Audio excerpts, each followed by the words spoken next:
বিএনপির সিনিয়র নেতা এবং প্রধানমন্ত্রী তারেক রহমানের রাজনৈতিক উপদেষ্টা মির্জা আব্বাসের মস্তিষ্কে দ্বিতীয় দফা অস্ত্রোপচার শেষ হয়েছে।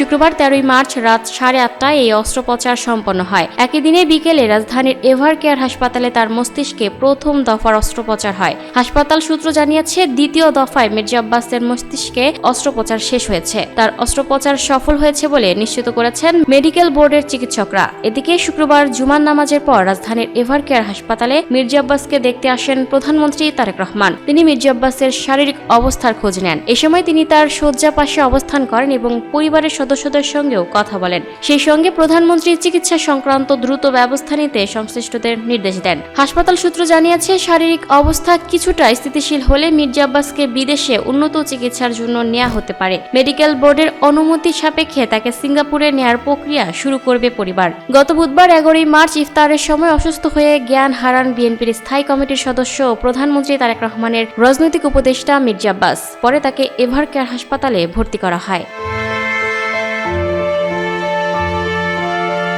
Lucky Akter, people voice television, Dhaka.